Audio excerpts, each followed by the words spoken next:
My name is Danny Langdon, and as the originator of the Language of Work model, I am pleased to give you a sampling of the 10-minute teach.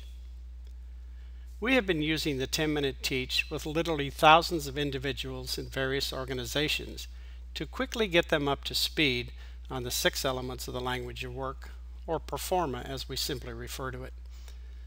In this way, we can immediately engage, through our facilitation or your own, in defining work needs. While I won't be going through the entire 10-minute teach, you will nonetheless come to appreciate how it presents and clarifies an understanding of the performa of work. As we do so, the performa will be applied to the 4 levels of work typically found in an enterprise.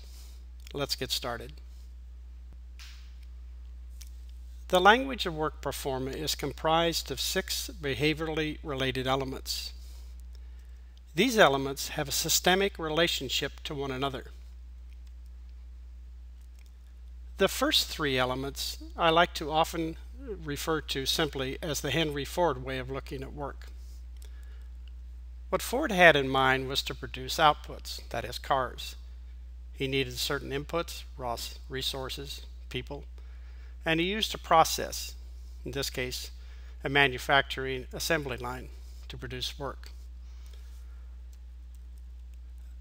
I have added 3 additional elements: conditions, consequences, and feedback, and we'll get into what those mean in just a little while. To illustrate these 6 words, I'm going to use a sports illustration, in this case professional football. And I'm going to talk about the 6 elements in the order in which we would facilitate the defining of any kind of work. We basically always begin with outputs. Outputs are the deliverables of work. It's the products and service or knowledge that we want to produce for our clients. So if we simply think of our clients or customers and say to ourselves, what are the products and services we provide, then we can define the outputs. In the process of playing football is a core process, which is the kind of work we're defining here.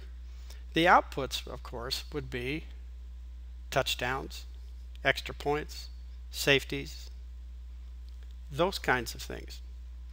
And it's easy enough to sit down with somebody even who does not know football and be able to define what those outputs are and come to a consensus that this is the direction we're going to take in the work.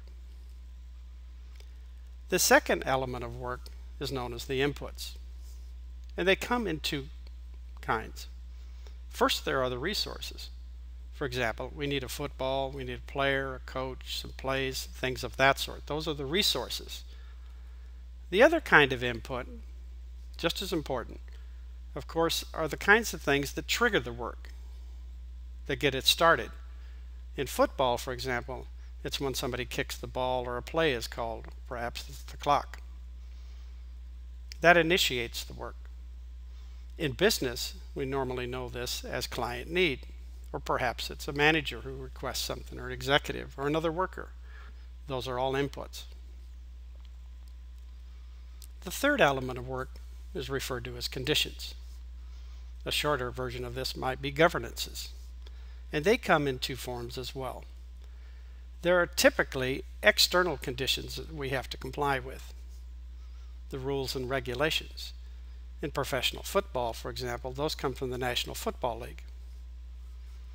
But there's also internal conditions that we have to pay attention to. The rules, the policies and procedures, for example, that come within the organization. In the case of football, it's the playbook. The 4th element of work are known as the consequences. This is the reason we're doing the work. I often refer to these as the value add. For example, in professional football, it's the winning of the game, or the tying of the game, or perhaps even the losing of the game. Typically in business, this would be things like the profit, customer satisfaction, personal satisfaction, and various other kinds of consequences. And we produce consequences by producing quality outputs, don't we? We can't produce them directly. And we produce those outputs by using certain inputs and certain conditions which takes us then to the fifth element of work, excuse me. And that would be the process steps. That is, we need procedures to produce these various outputs. For example, if we're going to produce touchdowns as an output, there are different processes that we might follow. If we're going to produce an extra point, there's basically one process we're going to use. And these processes are made up of steps, kind of mini deliverables, as it were, actions that we go through to produce those outputs. Finally, the sixth element of work is feedback. And feedback comes in two forms as well. And those are during and after, or formative and summative. For example, during the play of football, there are certain things the coach says, and those are designed to help us play or correct what we're doing. Similarly, in business, that might be a manager, for example. There's feedback from the fans, there's feedback from the referees, and these happen while we're doing the work. There's another kind of feedback that's just as critical as well, and that's after. That is, we need some way in order to know that the output and the consequences have been achieved, and they're correct. And the referee is the only person in the case of professional football who can say it's a touchdown. And it's no less so in business, where it's the customer who's giving us that kind of feedback. Now, what I've done here is taken 6 elements that comprise work and describe something that's fairly complex, a core process. Similarly, we can do the same thing with other levels of work. And I'd like to briefly illustrate how we might do this with an individual at the job level. For example, the quarterback. The quarterback has to produce certain outputs, use certain inputs, follow certain conditions, rules, and regulations to achieve certain consequences through processes. In this case, I've taken it to a pretty high level and just defined one process, but obviously there are multiple processes in this job.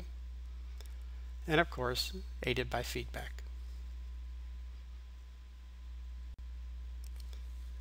I'm going to end the sample 10-minute teach at this point.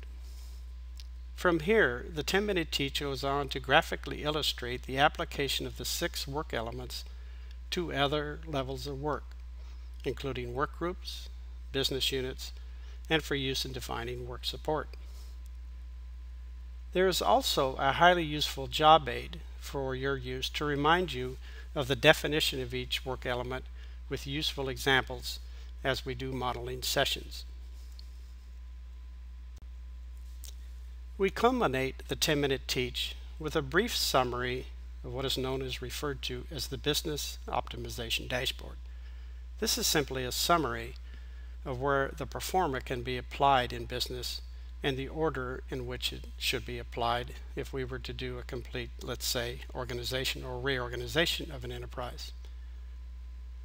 Just go to the BOD description on our website, and there you will find a link to an audio sampling of the BOD. Thank you for reviewing the 10-minute teach with me.